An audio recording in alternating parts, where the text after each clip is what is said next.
morning, good afternoon, good evening, wherever you are around the world. Welcome to today's Postgrad webinar service. Today, we're joined by Kingston University in London to talk about their PGCE offering, so teacher training or how to become a teacher. Today, we're going to hear from Matteo and from James also. We might hear from one of their colleagues later on in the session, providing they can beat the traffic of London. There will be a Q&A at the end. If anyone has any questions, anything that they want to talk about in more detail, please pop your questions in the Q&A or the chat facility. And if you are watching on social media, your questions do come through automatically, so please make sure you ask them. Make sure you put them in the post message at the bottom and it will come through. But for now, I'd like to hand you over to Matteo. He'll be taking you through the primary element, followed by James for the secondary element. Then we'll be back for the Q&A towards the end. Matteo, over to you. Amazing. Thank you, Gareth. Hello, everyone. Welcome. I'm really happy to be here and share with you a little bit about the primary PGCE at Kingston, but also primary PGCEs in general. A little bit about me. So my name is Matteo. I have been a primary school teacher for around 12 years now, and I now work exclusively with student teachers. So I actually run the primary PGCE at Kingston University. So we're based in southwest London. And as you should be able to see on your screens in front of you, I've just got a few different questions that I'm going to be answering for you today. So we can see the first one we're going to look at is what actually is a PGCE? So let's start there. So a PGCE, it's a postgraduate certificate in education. The postgraduate element there, what that means is it means it's at master's level. A PGCE also comes with what we call qualified teacher status, so typically known as QTS. And if you have QTS, that allows you to teach in schools in England. And generally speaking, although there are some exceptions, a PGCE is delivered in one academic year. So the PGCE that we have at Kingston University starts at the beginning of September and it will end towards the kind of midpoint of July. A couple of things to note here when we're talking about a PGCE. You have these kind of two qualifications working in parallel. So you've got qualified teacher status, which allows you to teach in schools. And then the PGCE is like an academic qualification.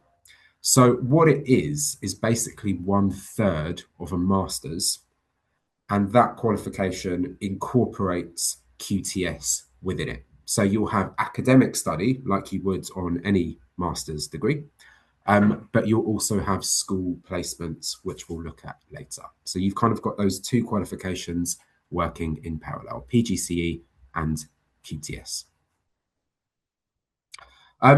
Okay, so I mentioned that I was a primary school teacher, and what I want to do here is tell you a little bit about why I think you should at least consider primary teaching. When we talk about teaching, and my colleague James will talk to this for secondary as well, teaching is often considered the world's oldest profession. You know, it goes back millennia. And working with children, I'm not going to lie to you here, it is a challenge. Okay, you will know perhaps from your own experiences of working with children and young people, children can be unpredictable. It can be, you're not always able to know what's going to happen in a day. You're often having to respond to things in the classroom. So there is an element of challenge to teaching. But this is a profession that will give you purpose and it will give you joy. The highs that you experience in the classroom are like no other. And we talk about teaching as a profession which transforms lives. And in fact, the UK government, so the Department for Education, their kind of tagline to recruit people into teaching is all around transforming lives. But teaching, it can also transform your own life. You know, it can make you more confident. It can make you more intelligent. It can give you a kind of different perspective. It can kind of help you understand what it means to be part of a wider community. So these are kind of all reasons why I think teaching is a career that is worth considering. And the final point, it's also a secure career. Um, Salary wise, you will have the most up to date information for you. But for example, if you teach in inner London, we have starting salaries of around £40,000. And I think for outside London, it goes down to about £33,000. And there's obviously a scale in between. But it's a secure career. You're not going to be a millionaire teaching, but it will give you security. There's kind of good pension contributions and all these things that are at least worth knowing about. So let's move on to our next question here. What would I learn on a PGCE, and specifically a primary PGCE? So one of the things about being a primary school teacher is you are a maths teacher, you're an English teacher, you're a phonics teacher, a geography teacher, a history, RE teacher. You are all of these different teachers as one. There's about actually 12 different subjects that you need to teach as a primary school teacher. So part of a primary PGCE is actually preparing you to teach all these different subjects. So you would have subject specific sessions, whether they're on maths, geography, PE, and that would be partly to improve your subject knowledge in those sessions, in those subjects, sorry, but mostly to kind of give you a better understanding as to the kind of subject specific pedagogy. So how can we teach those subjects? What does maths teaching look like? What does good maths teaching look like? We also have a general pedagogy. So that might include how do children learn and different theories around learning. It might include looking at cognitive science. So what we know from a kind of psychological perspective around how the brain works, how the brain retains information. It might be around managing children's behavior. It could also be around inclusion. It could be around, how do we check that children understand? That would come under general pedagogy as well. There'll also be an element of critical reflection. As I mentioned before, being a teacher is one of those jobs that, although enjoyable, there is an element of challenge. What do you do in the classroom if you're teaching a lesson and it doesn't go according to plan? What are the decisions that you take both in the moment, and what are the decisions that you might need to take at the end of the lesson? So we'll kind of, on any PGCE and ours in particular, will really kind of teach you how to reflect critically. What are some of the models and theorists around how to do that? There'll also be a big focus on what does it mean to be a professional? What does it mean to be a teacher? What are some of the legal and ethical kind of debates and requirements that it means to kind of enter into this profession? And yeah, that's something we would induct you into, and this would be broadly similar across different PGCEs in the country. So let's move on to our next question, which is what happens on my school placements? So each PGCE, whether it's primary, secondary, whether it's Kingston or another university provider, must include a minimum of 120 placement days in a school setting. That is a kind of government mandated requirement. At Kingston, we spread those 120 days over 2 placements in 2 contrasting schools, and we'll give you kind of different key stages. That is also a kind of national requirement, but our 2 placements are broadly about the same length. So for us, we'll have 1 placement of around 3 months, and then another placement also of around 3 months. Just to give you an example, 1 placement might be in year 2, and then another placement might be in year 4 or year 5, as long as it's in 2 different key stages. Again, other university providers might structure that slightly differently, but there is a requirement that we have that you need to have 2 placements in 2 contrasting schools. So what do you do on a placement? Well, there's a mix of things. You will be teaching, absolutely you will be teaching. Um, you might not necessarily be teaching right at the beginning, but the premise is that on any PGCE, your teaching timetable builds incrementally. So the first, couple of weeks, you might be focusing more on observing. You might be focusing more on working with groups of children. But by the end of your teacher training year, so by the end of the PGCE, really you're going to have a period of time, so at least 4 weeks, where you're teaching at about 80% of what a qualified teacher teaches.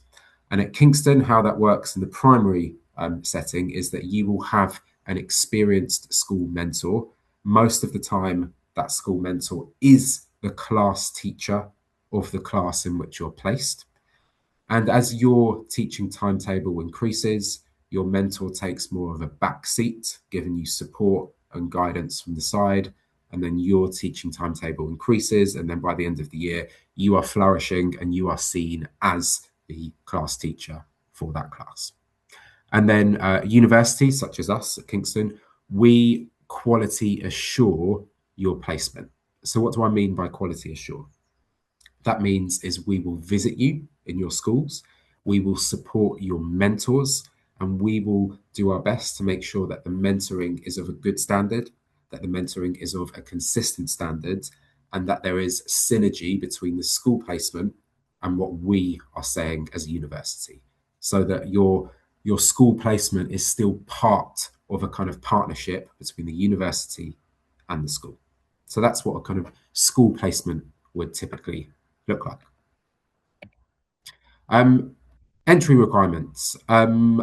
So GCSEs in maths, English, and A science are an absolute must. The English can be language or literature, and the science could either be a combined science or a single science in terms of biology, chemistry, or physics. If you completed your GCSEs before 2017, we would need grade Cs or above, or if you completed them after 2017, it would be a grade 4 or above. If you don't have GCSEs in maths, English, and science, equivalency tests can be considered if you don't have those GCSEs. This would be something that you would discuss with your PGC provider on a case by case basis. Generally, at Kingston, we do accept equivalency tests. The main provider for equivalency tests is a website called A Star Equivalency, and an equivalency test is not a GCSE. It's just a test that you can take in person, sometimes online as well, which just lets us know that you have the relevant subject knowledge or the equivalent subject knowledge of someone who has passed that GCSE. You will also need an undergraduate degree, so an honours degree, grade 2 or above. I've put a little asterisk in there. Some university providers may accept a third class degree. At Kingston, we would absolutely consider a third class degree, but that might be something that is discussed and spoken about at interview. For those of you who have overseas qualifications, we absolutely could accept overseas qualifications, but you would need to go through ENIC, which is the kind of government linked they compare qualifications from overseas, whether they're school qualifications or undergraduate degrees, master's degrees, and they issue a certificate of comparability, which lets us know that any overseas qualifications are broadly equivalent to UK-based qualifications. So if you have an overseas qualifications, you have to go through this body called ENIC, ENIC. And also, there will be an enhanced DBS process. So that is to say, we would need to be satisfied that you are safe to work with children. So those are the entry requirements there. In terms of what PGC providers are looking for from an ideal primary candidate. I'll go through some examples here. Um, you need to show a commitment to working with children. What do I mean by that? To be a good primary school teacher, and in fact, I would argue to be a good secondary school teacher as well, you need to like children. Okay. You are going to be with children essentially all day. So you need to have a passion for working with children, a passion for working with young people, and a kind of real commitment that I am embarking or I'm applying um, into a career where working with children and young people is the kind of central theme. Am I um, and this is also important in terms of safeguarding children and their well-being. So you need to show a real commitment to working with children. Um, However, that's not enough. You also need to show that you have the required subject knowledge for being a primary school teacher. As I mentioned before, primary school teachers are teachers of all subjects. If you want to go down this route, you are going to become a maths teacher. You are going to become a geography teacher, an art teacher, a design and technology teacher. And you need to be curious and excited about that. You don't need to be an expert in every subject, but something that, interview, for example, if I'm talking to a prospective candidate and they tell me, oh, I don't particularly like maths, to me, that wouldn't be, something that I would want to hear from a candidate because you are applying to become a maths teacher if you are entering this career as well. So remember, primary teachers are teachers of all subjects. You need to be able to respond to feedback. For most of your training year, you are going to be in school placements with a mentor, receiving feedback. The feedback will, of course, be appropriate. It will be relevant to you and your stage of your teaching career. But you need to be able to absorb, take on that feedback and action it. Also, have a clear rationale for why you want to teach. Um, is it are there teachers in your own life that have inspired you? If so, tell us about that at interview. Perhaps your own experience at school wasn't the best, and you want to make sure the next generation don't have the same experience you had. If so, tell us about that at interview. Just have a really clear rationale, your own personal story of why I want to be here. And the final thing, show a genuine interest in debates around education, particularly education policy. Those of you who follow the news will know that it's a very exciting time in education at the moment. There are lots of big national changes on the horizon. These include changes to the national curriculum. These include changes to how children with special educational needs are supported. And an ideal candidate would at least have some understanding of what is the national picture in education, what are some of the ideas, some of the debates, what has been spoken about in the media, and you would be able to show that at interview as well. So that is everything from me. I will hand over to my colleague James, who is Thank you, going to Matteo. be talking to you about secondary education. And then at the end, we will be taking questions from you as well. Thank you, everyone. I'm going to follow on from Matteo. My name is James Wright. I'm Associate Professor and Professional Lead for Secondary Teaching here at Kingston University. So I'm going to go through some similar information as Matteo, but from a secondary perspective. So I'm going to talk to you about secondary PGCE with qualified teacher status. And so this morning we'll talk about, firstly, why teaching is a great career, why secondary teaching is a great career, what you're going to learn on a PGCE course, what to expect as part of placement, what the entry requirements are, and similar to Matteo, what PGCE providers are looking for in a secondary PGCE candidate. So I thought rather than me telling you always what a great career teaching is, I believe that. I've worked as a teacher myself for many years before I got into teacher education. I thought you might like to hear from some of our current trainees. This is Zainab. Zainab says, teaching is a great career because it's so versatile. No 2 days are the same and you will never be bored. You get to teach something you're passionate about, and this is a really great thing about secondary teaching. You get to specialize and choose the subject that is your passion, that you have studied at undergraduate degree, that you really enjoyed when you were in school yourself. So you get to teach something you're passionate about. You get to build relationships with students, talk to them about their day, even give them advice on world-ending teenage drama they bring to you every week.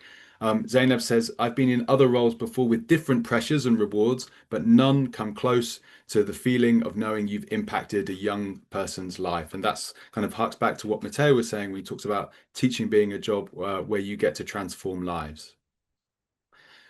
This testimony comes from Ali, one of our international students. Ali said, most people would tell you that teaching is a great career because it's rewarding to impact children and teenagers every day. While that is true, what really makes it such a great career is the chance to learn and grow every day. One of the things that's fantastic about being a teacher is that if you are somebody who enjoys learning, teaching means you are learning every single day. You're learning more and more about your subject. So if you're passionate about your subject, you get to continue studying it. You get to learn not just about the knowledge in your subject, but how best to communicate and teach that knowledge to others. As Ali says, it allows you to be creative when introducing new topics and makes every day different. Now, Ali was a psychology undergraduate, so Ali says, I get to take my knowledge from my psychology degree and help pupils view different events and aspects of society and themselves in a new light. She says, I have loved getting to explore complex topics in key stages 3 and 4. So that's 11 years old to 16 years old. But Ali also teaches post 16, so 16 to 18 as well. I've loved getting to explore complex topics in key stages 3 and 4 with pupils and adding other perspectives from their own to widen their worldview. And finally, we'll hear from Harriet. Harriet says teaching is a fantastic career choice. There aren't many other careers that can be so varied from day to day. At one point, you might be having a conversation about key political moments in the past month with your year 10s. So those are children who are about 15 years old, 14, 15. And then you might be helping the school to set up for their yearly musical. Teaching is fun, exciting, and a joy. You'll be allowed to be the best version of yourself every day. I've enjoyed the variety that the PGCE course has provided me so far, as well as the challenge. The PGCE offers you every opportunity to stretch yourself at every moment, developing skills that won't just shape your professional career, but also shape you as a person. And I think before I go on to talk about what you will learn on your PGCE, I think it's a really good point that Harriet makes here. People on a PGCE course find it transformative for themselves. They grow in confidence, they grow in their knowledge and understanding, and they kind of emerge from what is a short course. It's just a year-long course, well, really shorter than a year, 10, 11 months. And you emerge as a kind of more confident, more articulate version of yourself, more resilient version of yourself from what you have learned and experienced on your PGCE. So that leads us nicely onto thinking about what you will learn on a secondary PGCE. So the big difference, obviously, between what Matteo spoke about at primary and Matteo spoke about at secondary, whereas at primary, you're a teacher of all subjects, at secondary, you specialize. You will choose the subject.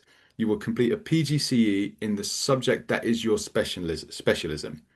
So if, for example, you are a physics graduate and you train to teach secondary physics, that's your subject specialism. Now, it is important to note at this point that a PGCE at secondary level is subject specific. So at Kingston, we offer PGCEs in English, maths, physics, chemistry, biology, PE, and citizenship with social science, which is the PGCE course that I lead personally. And other providers offer other range of subjects, including languages and things like that. So the PGCE is subject specific. Qualified teacher status for England and Wales is non-subject specific. You're a qualified teacher generally, but the PGCE course that you will do is subject specific.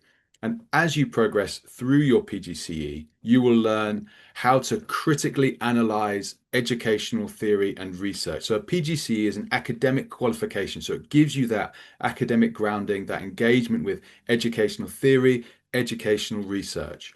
You'll have a chance to observe expert practice.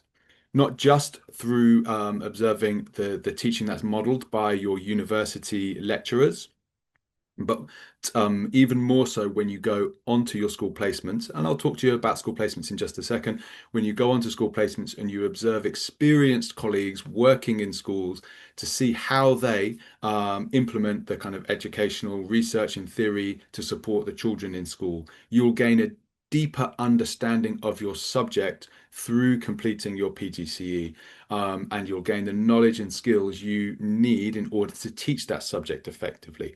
Um, a lot of the work that we do on the PGCE course at secondary is about converting, for example, a really talented mathematician and a passionate mathematician into a passionate and talented teacher of maths. Just because somebody is really great at a subject doesn't mean they can communicate that information and share that knowledge with others in a really effective way. So what the PGCE does is it helps translate that great subject knowledge that you might have into being able to teach that to children. As part of doing that, you're going to apply evidence-informed techniques in your own teaching practice, but alongside that, you'll develop skills of critical reflection. Matteo mentioned it, but being critically reflective is an essential element of being a teacher. You need to be a kind of curious and a problem solver to work out, okay, so I'm teaching this particular concept or this particular topic. This group of students I taught yesterday, they got it. This group of students, there seems to be some barrier. How am I going to overcome that? What might be the issue here? So you'll develop those skills of critical reflection, empathy, adaptability, creativity, and importantly, collaboration as well. You'll work as a team when you're in schools and on the PGCE to develop your practice and support the learning of children. So you will flexibly and creatively apply your subject knowledge to support all children and young people to achieve their potential in your subject. So that means you'll be working to support children who maybe, unlike yourself, don't feel passionate about your subject, but it's your job to work out how you can adapt your teaching to inspire those learners to achieve their very best. And like I said earlier, you'll work collaboratively to do this. You'll develop your understanding of professionalism, just as Matteo mentioned, teaching is a regulated profession. So when you gain PGCE with qualified teacher status, you are entering that regulated profession. And as part of that, during your PGCE, part of the assessment isn't just how you're teaching your classes, but also how you're working to promote and safeguard the well-being of children and young people, how you're aware of the different kind of policies and processes that govern the profession and how you're implementing that in your practice. So I've mentioned school placements. So what happens on your school placements? I know in the chat somebody mentioned earlier about this, if this was a kind of an entirely university-based course. The PGCE course with qualified teacher status is a professional course. So the majority of your time is actually spent on placement, so on professional practice placements. As Matteo said, that's a minimum. All teacher training providers in the UK are required to offer a minimum of 120 placement days as part of their course structure. Now, those placement days can be structured slightly differently. As Matteo said, we at Kingston, we have a model where you have two contrasting schools. You go into one school for a certain amount of time, you come back out, you have more university teaching and more university input, and then you go into a second contrasting placement school. And in those contrasting placement schools, you'll gain experience teaching at least across two consecutive key stages. For example, if you're on an 11 to 16 PGCE, you'll certainly gain experience teaching key stage 3 and key stage 4. Our PGCs are 11 to 16, but our trainees also gain experience frequently teaching at Key Stage 5, so that's post 16. But that's something you would want to discuss with your training provider. When you're on placement, you will receive personalized, bespoke support from an in-school experienced subject specialist mentor. So every partner school we work with, our trainees there will have a mentor that works with them. They will see them every day. They will meet them every week to set their developmental targets for their teaching. They will observe their teaching practice. You will have an experienced teacher in your lessons with you. You will begin often just through, just as Matteo said, with observation, and you will gradually increase your teaching timetable incrementally. You might begin in that first term. For the first couple of weeks, just observing and then doing team teaching, maybe taking the beginning of lessons, taking more responsibility as you progress through your training, as you develop your confidence and your competence, and you're responding to the feedback that you're getting from your mentor, and other class teachers that you're working with. By the end of the course, you'll be teaching around 80% of a qualified teacher's timetable. That's so that you are well prepared to meet the demands and the teaching requirements of teacher status when you become what's called an early career teacher, or an ECT. You'll receive layered support, which means that you'll have your mentor that works with you. Most schools as well who work with PGC providers will have somebody who's called a professional coordinating mentor or a school placement coordinator. So that's somebody, usually they're in the senior leadership of the school, and their responsibility is to oversee the induction and training of PGCE and trainee teachers in that placement school. And of course, you'll receive support from the university. So at Kingston, every trainee has a subject specialist personal tutor that comes and visits them every term in school, works alongside their mentor to make sure that the mentor is receiving all the training and advice and guidance they need, but also the trainee gets that additional support from their university tutor as well. And that acts to kind of quality assure that training experience that you're receiving on placement. So what are the entry requirements? Similar to primary, you will need to have GCSEs in maths and English language at grade 4 or C or above. You don't need for secondary PGCE to a science GCSE, unless of course you want to train to teach one of the science subjects. The requirements are just GCSEs in English language and maths. GCSE equivalency tests can be considered if GCSEs are not held. I know Matteo has already spoken about that. We would accept undergraduate honours degree in a relevant subject. Okay, so secondary, because you're a subject specialist teacher, we would look for at your application that you have a relevant undergraduate degree. And if your undergraduate degree is not directly relevant, but you have a master's, we would perhaps look at that as well. And we'd also consider any professional experience that you have that has maybe contributed to your learning. We would also consider A levels if you have considerable professional experience in your chosen subject field. But the first thing we'd be looking at is that relevant undergraduate degree. The standard is generally 2 above, but as Matteo said, if you have a master's degree or a significant degree of industry or professional experience, we may consider candidates with a third as well, but the degree does have to be an honours degree. As Matteo said earlier as well, we would consider equivalent overseas qualifications. We would just need to see the ENIC certification, that is the statement of comparability, to ensure that that overseas qualification is equivalent to an undergraduate honours degree.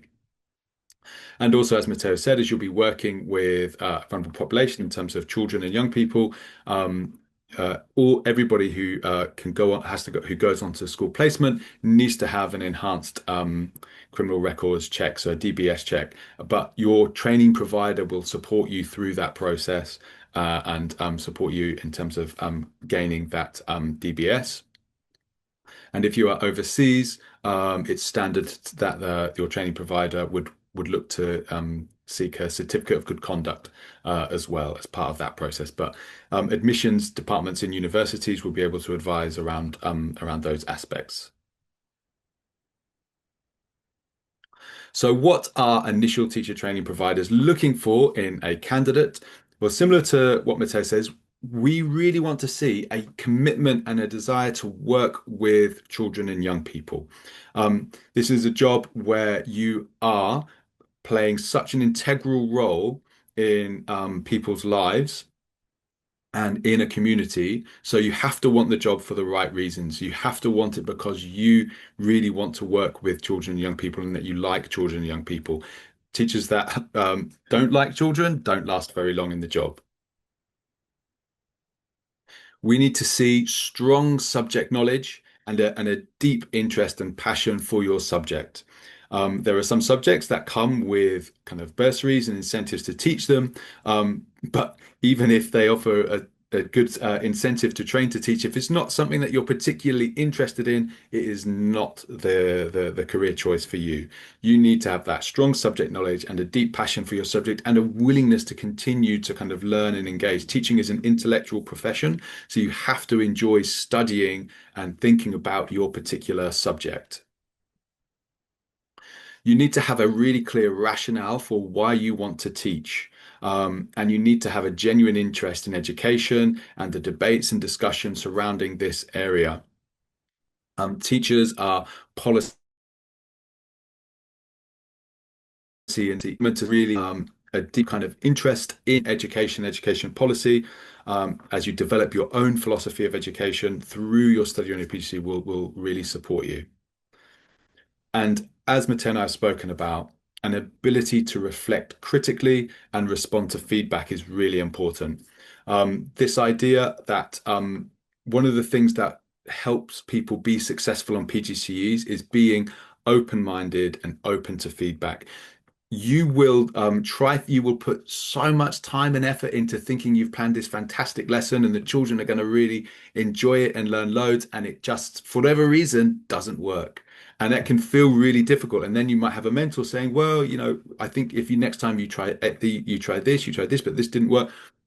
An ability to be open and receptive to that feedback is what will allow you to kind of grow as a teacher. And this is why I think people find the year transformative in terms of themselves as people, as well as practitioners, because they learn to have that humility to know that often with the best intentions, things don't go to plan, but that's fine. That's part of learning. And one of the things that makes teaching such a fantastic profession is that you're always learning every year, whether you've been teaching for 2 years, 5 years, 10 years, or 15 years, you'll be changing your practice and developing and doing things differently. And that's what keeps it fresh. And also, I think providers are looking for somebody who has a kind of realistic understanding of the profession. Just like Matteo said, it's not an easy job. So an awareness and an appreciation of both the challenges and the opportunities that teaching presents and the importance of the role or under profession, in that you get to influence and shape and have that positive impact on young people's lives. But I think we all know, we all had experiences in school where we had teachers that maybe we didn't enjoy working with so much, that didn't have that positive impact. And we want to avoid that as much as possible. So teaching does shape children's lives and it does shape lives into the future. So recognizing the importance of that profession is something that providers will be really looking for from a potential candidate. And of course, we're looking for people who are professional, courteous, and understand that teaching is a collaborative endeavor. You need to work in partnership with your colleagues on the PGCE, with your mentor, your university tutor, and of course with the children and their parents and carers.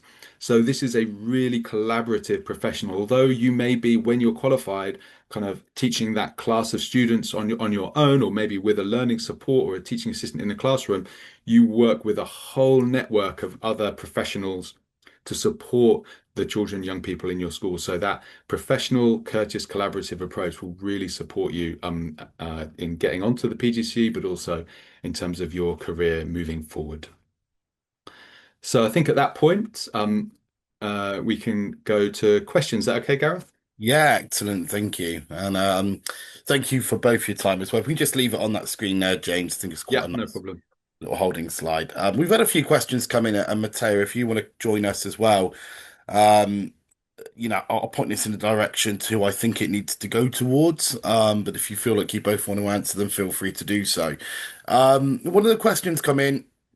Does it benefit me to do this in London, so Kingston, or is it mostly the same all over the UK? I suppose what they're kind of getting at there is post-graduation. Is it better to be in and amongst London, or would it be better to be somewhere else in the country? I can come in Yeah. here. I don't see how it would make a difference in any way. You need to choose a location which works for you. What I would add to that is a PGCE is an intense year because you have work and study at the same time. So make sure you've got a support network around you, whether that's friends, whether it's family. Make sure you're kind of choosing a location that works and makes sense for you. So I don't think it matters where you complete a PGCE, but it needs to be right for you because you are about to embark on an enjoyable but intense year. On that one, Gareth, another thing I might add is I agree with Terry. A PGCE from a provider in Newcastle or Liverpool or Bristol with QTS is the same qualification. It grants you access to the profession. But there are some considerations, like Matteo has said, around kind of support networks. Also, there are some very practical logistical considerations. So one of the benefits for maybe teaching it or training to teach in a city like London is it has a really extensive public transport network.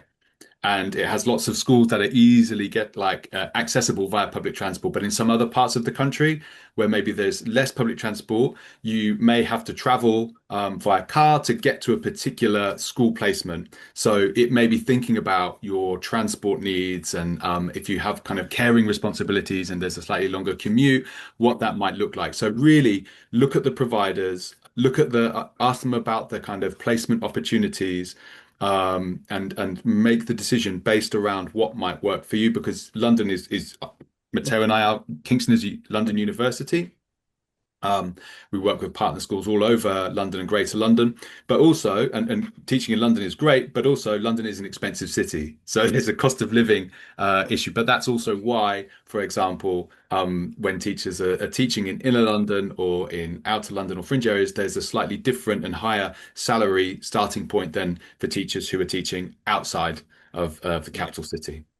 Of course. And just to elaborate further on that as well, for those of you that are watching that aren't 100% sure on where Kingston is, obviously it's Southwest London, chaps, is that right? Yeah, Southwest London, Borough of Yeah. Southwest London. London. So realistically, hour away from the likes of Southampton and Brighton. Mhm. And even if you go, you're 20 minutes on a train to Waterloo, somewhere like that. So Yeah. it really is as easy to get to London and away from London as that. So, um, another question that's come is, can I apply for both primary and secondary? Are we at that stage now where they go, you really do need to understand exactly what you want to study and what age group you want to teach.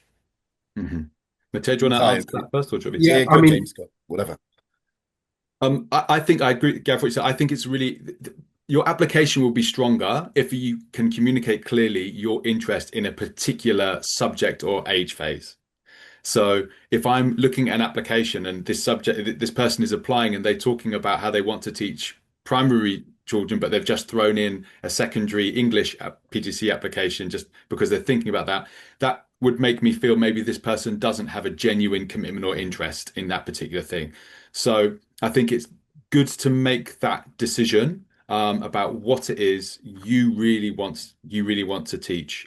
So that will make your application stronger and it will demonstrate your commitment to the subject or the profession. Matteo, do you want to add anything? No, just I agree with that. Occasionally, I interview people who have applied for both primary and secondary, and then I kind of spend part of the interview trying to unpick with them, like, what do you actually want to do? So I Yeah. think it's a question that you would need to ask yourself. And having experiences in schools, even if it's just observing in both the primary and secondary setting, might help answer that question for you. Yeah, and they're very different settings as well, aren't they? Um, can I choose what age at primary I do, Matteo? So from their perspective, you mentioned placements earlier on in the session. Um, can they choose whether or not it's year one, year five, year three? Does it make a difference, or is that kind of preset? Can you choose? No. So it it shouldn't matter. Okay. So teaching is teaching. Whether you have a placement in year one or year two or year three or year four, it makes no difference. Okay. A good teacher is able to be successful in any year group in the primary setting. What I will say is at Kingston, our primary PGCE covers ages 5 to 11. So that's key stage one and key stage two. There are some other PGCEs that might cover ages 3 to 7. So that would be early years and key stage one.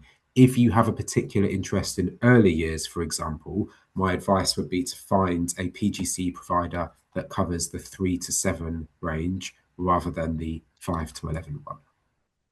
Excellent. A couple of this come through from social media, so forgive me if Mhm. whoever's asked this, I've read this wrong, but I'm from Nigeria. English is the primary spoken language in my country.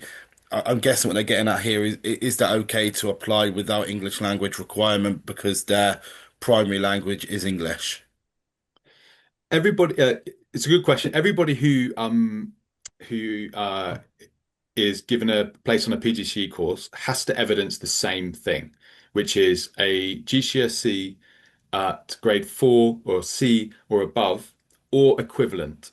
So I've worked with PGCE students who've had a PhD from Oxford but didn't have, because they did their education outside of the UK, didn't have a GCSE equivalent, so had to do one of those, despite already having a PhD from Oxford University. So it's everybody, regardless of where you have studied. So if you're applying and you went to school in England and you did your schooling there, you will have to demonstrate that you have that GCSE or equivalent in order to gain access to the PGCE course. So if you're from Nigeria, even though English is the spoken language, you will need to, through your certification through ENIC, which is the kind of portal website that the government uses as part of the kind of to issue statements of comparability, it will state if your qualification from Nigeria, if your educational certificate from Nigeria is equivalent to that or not. And if it isn't, you will have to do an equivalency test or sit a GCSE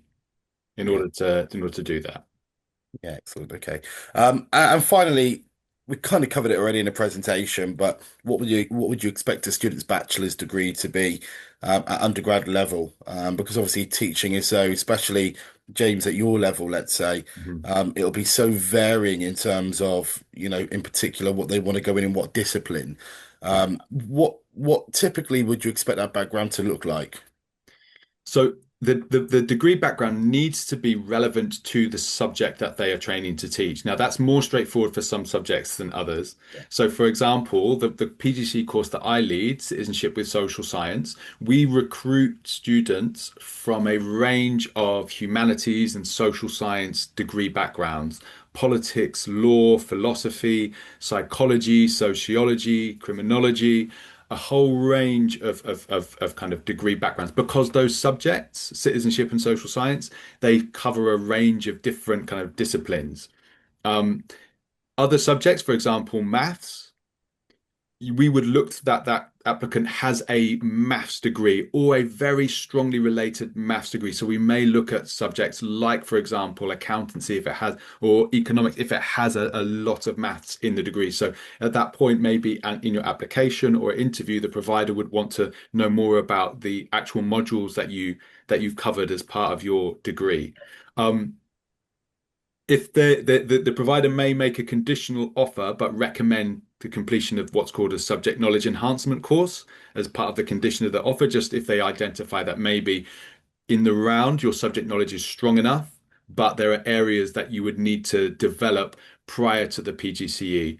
One thing that it's really important to understand is during a PGCE course is a short, intensive course, and we're training you to teach your subject. We're not teaching your subject. So if having sufficient subject knowledge is a prerequisite for entry to the course, we don't have time on that training year to teach a kind of degree's worth of subject knowledge in an intensive 10-month course where you're spending the majority of your time on placement. So where there are some, there'll often be some gaps in knowledge. Obviously, degrees become more and more specialized, and when you're teaching at secondary level, it's actually quite a broad area. So there'll always be areas in your kind of subject repertoire that you'll feel stronger with, and areas of weakness. And that's something to, I think, if you can be kind of openly kind of critical about that at interview, that can actually be beneficial. So you'll have to do quite a lot of reading and development of your subject knowledge during the PGC independently, because we don't have the time to teach that because we're focusing on the teaching of your subject. We ask for the standard is 2.2 or above, but like I said in the presentation, if somebody has a significant degree of professional experience, So if they have a third class, but they have a lot of professional industry experience that's helped develop that knowledge, or a master's in a related subject, we will then look at that person who has a third. So we wouldn't rule it out, but we would look at the kind of wider kind of subject knowledge development that has taken place either through their profession or through further study.